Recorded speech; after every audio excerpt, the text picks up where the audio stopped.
안녕하십니까. 가자가정리 최정입니다. 네. 오늘은 이제 흥미로운 주제인데요. 운동은 어느 때 하는 게 좋다고 생각하시나요? 이제 여러 가지 이제 갑론을박이 있습니다. 밥 먹기 전에 해야 된다. 아니면 이제 밥 먹고 나서 해야 된다. 아니면 아침에 해야 된다. 뭐 저녁에 해야 된다. 여러 가지 이제 썰들이 있습니다. 그래서 오늘은 이제 과학적으로, 의학적으로 논문을 좀 갖고 와서 어떤 때가 더 운동이 효과적인지, 다이어트에 더 이로운지에 대해서 한번 말씀을 해드리도록 하겠습니다. 보통 이제 운동은 아침에 하시는 분이 꽤 많죠. 일찍 일어나서 운동하고 들어와서 아침 먹고 이제 출근하고 이런 패턴이 제일 많고요. 두 번째로는 이제 아침에 좀 바쁜 아니면 좀 늦잠 자는 분들 있죠. 그런 분들은 이제 퇴근하고 와서 저녁에 저녁 먹고 운동을 갔다 오는 두 가지 부류가 있을 것 같습니다. 그럼 과연 어떤 그룹이 더 효과적으로 다이어트가 될 것이냐에 대한 걸 오늘 좀 말씀을 드리고자 합니다. 네.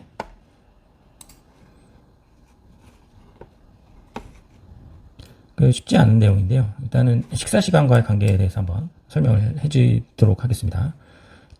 일단은 이제 유리한 것들을 한번 말씀드리죠. 식전 운동, 그러니까 공복에 운동을 하게 되면 지방량이 상당 부분이 이제 소모가 된다고 의학적으로 알려져 있습니다.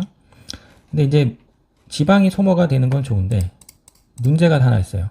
왜냐하면 운동을 하기 위해서는 에너지가 필요하잖아요. 근데 공복시이기 때문에 에너지를 만들어내기가 어려워요. 그래서 간에서 포도당을 신생합성이라고 하는 글루코네오제네시스라는 과정을 하게 돼서 포도당을 아예 만들어 버리게 됩니다. 포도당이 만들어져서 에너지를 만드는 거죠. 근데 이 포도당이 만들어지면 그걸 또 세포 안에 넣어줘야 되잖아요. 그래서 인슐린이 분비가 증가하게 되는 거죠. 아까 말씀드렸지만 인슐린이 올라가면 어떻게 된다고요? 지방이 잘 분해되지 않는다. 그래서 지방은 상당히 소모가 될 수 있는데 또 지방이 녹지 않는 또 조건이 만들어지는 그런 좀 두 가지가 좀 아이러니한 그런 상황이 발생하게 된다. 그래서 장점과 단점이 동시에 발생한다. 그러니까 공복 운동은 좀 이런 면이 있다. 그래서 지방도 녹을 수 있는데 지방이 또 한편으로는 또 안 녹는다. 이렇게 보시면 되고요.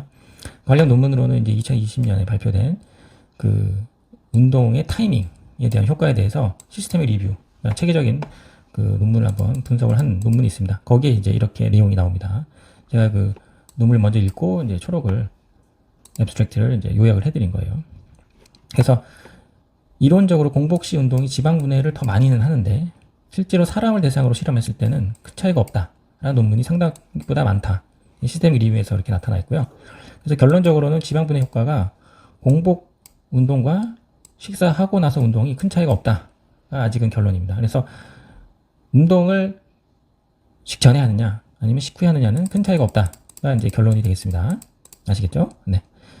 두 번째로 이제 강도가 좀 달라요. 운동 강도에 따라서 조금 다른데 가볍게 걷는 정도의 운동과 그 다음에 이제 뭐 철인 3종 같이 하는 되게 힘든 운동도 있죠. 그런 것들은 좀 차이가 있다 이렇게 보시면 되는데 가볍게 그 러닝이나 이제 조깅 아니면 이제 워킹 같은 운동은 식전 식후의 운동 효과가 차이가 없다고 되어 있습니다. 근데 철인 3종 같은 마라톤 이런 1시간 이상의 아주 고강도 운동을 할 때는 식사를 하고 운동을 하는 것이 좋다 라고 되어 있습니다. 아까 말씀드렸지만 이러한 고강도 운동들은 에너지가 굉장히 많이 필요하잖아요. 그래서 공복에 운동을 하게 되면 몸에 무리가 되는 거죠. 그래서 간에서 포도당도 엄청나게 많이 만들어야 되고 그래서 에너지를 만들고 이것이 이제 그 고강도 운동에 이제 에너지로 소비가 돼야 되는 것이죠. 그래서 결국 인슐린 수치가 갑자기 올라갈 수 있는 그런 이제 그 단점이 발생할 수 있는 거죠. 그래서 어느 정도 에너지를 보충하고 나서 운동을 하는 것이 다이어트에 도움이 된다라고 말씀드릴 수 있겠습니다. 하지만 우리가 일반적으로 하는 운동도 있죠. 한 30분에서 1시간 정도 걷는 정도는 식전 식후가 크게 차이가 없다라고 보시면 되겠습니다. 세 번째로는 이제 공복 시에 이제 운동을 했다. 아까 말씀드린 상관은 없지만 공복에 운동을 했으면 아침에 1시간 안에 꼭 식사를 하는 것이 중요하다. 왜 그러냐면 안 먹고 운동을 하면은 근육이 빠져나갑니다. 이제 에너지가 없기 때문에 포도당을 간에서도 만들지만 근육을 이제 분해해서 포도당도 만들기 때문에 근육이 소실된다. 이렇게 보시면 되겠습니다. 그래서 아침에 나가서 운동을 하고 오시면은 꼭 아침 식사를 하시는 게 중요하다. 이렇게 보면 됩니다. 그래서 적당한 양의 단백질과 탄수화물을 섭취를 해줘야지 근육 손실이 없고요. 기초대사량이 빠지지 않고 유지가 될 수 있다. 그래서 운동한 효과가 나타날 수 있다. 이렇게 보시면 되겠습니다.